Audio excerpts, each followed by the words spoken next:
Halos isang oras na nagsalita si Baptist Bishop Bienvenido, Benny, Abante sa pagbubukas ng Quadcom hearing ngayong araw. Makailang ulit niyang binasa ang ilang nakasulat sa Biblia. At ilang ulit din niyang ipinagyabang na bumuto ang 6,000 na Baptist kay Rodrigo R. Duterte, sabay tanong kung ang bumotong Duterte diehard supporters. At ilang beses nung tinanong yan, let the record speak for itself. There were more than 16 million dyed-in-the-wool supporters of Mr. Duterte who voted for him in 2016 as President of the Philippines. Nagtanong pa for public record yan. Sa ngayon marami ang mga karelihiyon ni Benny Abante ang nagsasalita at nagpapahayag na hindi lahat ng sinasabi ng kanilang pastor ay salita na ng bawat miyembro nila. Ayon nga sa komento ni Joy Cruz ay, from your fellow Baptist, Benny Abante. Hi ma'am, good afternoon. I am a Baptist pastor po herein. Matagal na talaga ako gusto mag-message sa inyo concerning what is happening in our country and also for clarificatory purposes since nadadawit po kami mga Baptist because of one Baptist pastor in Congress. First of all, Ma'am Pastor Abante do not represent all Baptists and even Baptist pastor in our country. Pinagmumukha kasi niya kanina sa hearing as if we are all united on his stand against Tatay Digong. The fact of the matter, Ma'am Joy, is that we have this common belief as Baptists in what we call the autonomy of the local church. It means that every Baptist local church practices self-rule or self-governance. It doesn't mean that he is a Baptist and I am a Baptist that we have a shared belief of everything. The best example of that is yung pinasanyang batas na National Baptist Day is not even celebrated by all Baptist churches in our country since most of us find it political. I tell you, Ma'am, majority of the Baptists in our country do not share his view about the current situation. Hindi lang talaga kami vocal when it comes to politics. His view is only for his local church, Metropolitan Bible Baptist Iglesia, not all Baptist churches and the Baptist people in our country. Second, we do not vote as one or just like the INC does love voting. We have this shared belief of the individual soul liberty. Every individual, whether a believer or an unbeliever, has the freedom to choose what his conscience or soul dictates. Every of us personally is accountable to God. Sinabi niya kasi kanina na hindi nagpapasalamat si Tatay Digong sa pagboto ng mga Baptist sa kanya. When in reality, iba-iba talaga binoto namin kasi it's our responsibility to vote. Ako nga noong 2016, si Tatay yung binoto ko.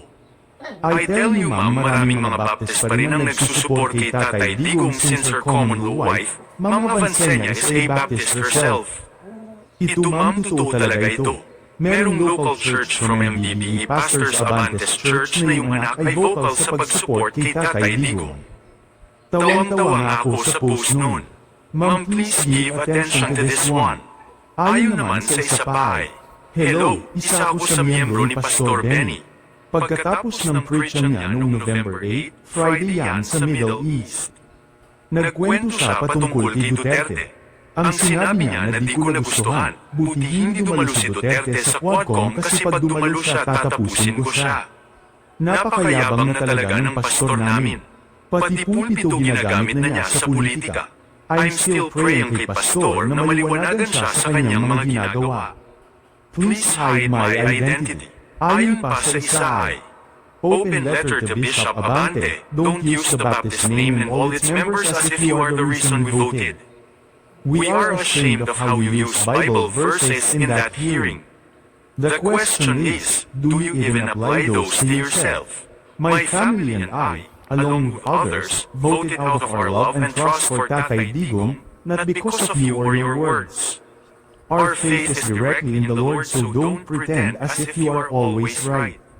Don't be a hypocrite. We are ashamed of you, Abante. Thank you po. Ayon naman sa isa pa ay, he is using us Baptists. We voted for PRRD not because of him.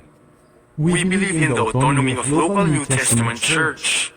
We believe in the independency of every churches. That is why hindi niya dapat kami isali. Maraming nga niyang kaaway na pastor at churches. Bakit yung peace party list niya ba nanalo? Most of the Baptist churches supported the act as one of Attorney Arias, the son of Pastor Attorney Mar Arias. Ang well-known influencer na si Tagabukid ay nagbigay naman ng comment, reaction ukol sa issue. Panuuri ng full video. Franz Castro, hoy! Hindi po masama ang word na gago. Mapa point of order ka pang nalalamang hayop ka. Ano sa tingin mo ang gago na word? Ha?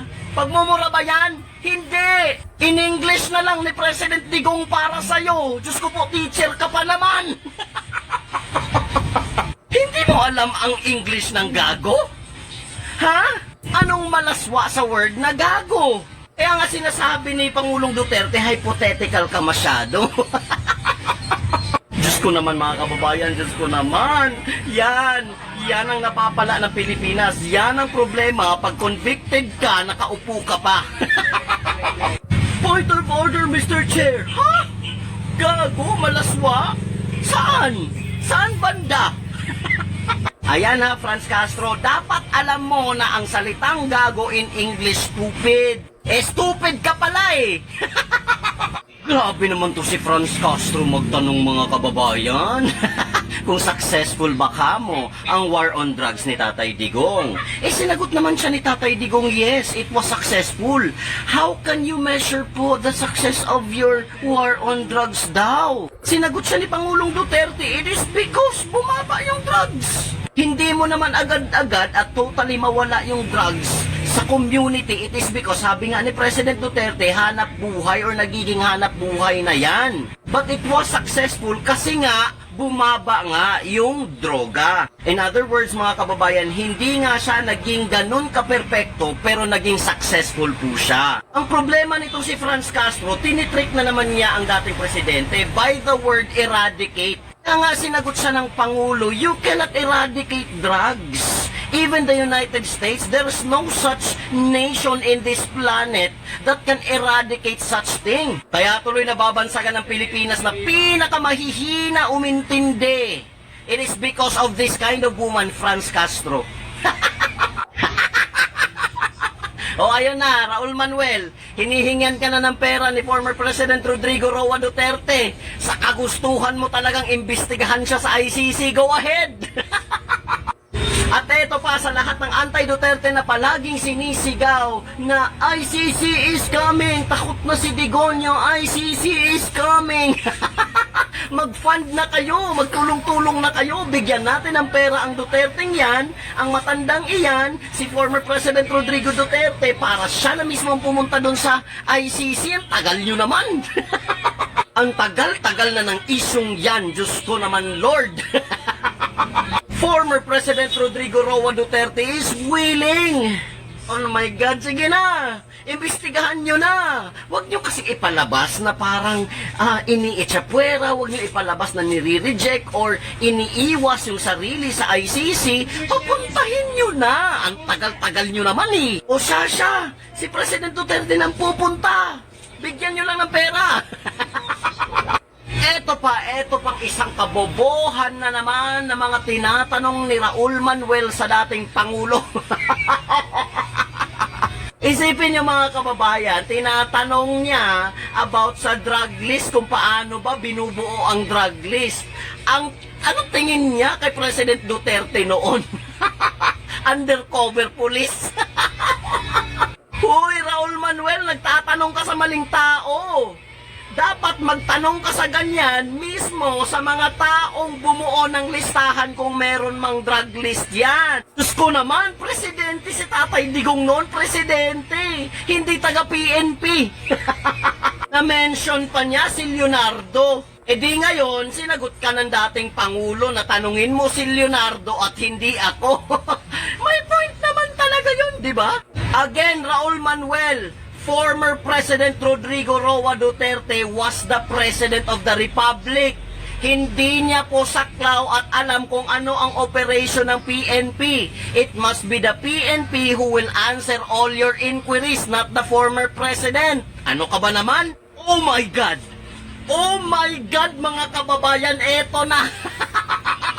Pinalabas ngayon ni Raul Manuel na involved daw si Michael Yang sa drugs. Diyos ko naman, Lord! Yan ang paniniwala ng mga taong ayaw kay Digong. Yung economic advisor daw ni former President Rodrigo Roa Duterte na si Michael Yang ay involved daw sa drugs. Kaya sinabi ni Tatay Digong, "Are you sure?" Marami daw silang ebidensya na magpapatunay daw na involved si Michael Yang sa drugs. Pero sinabi mismo ni si General Wilkins ba yun?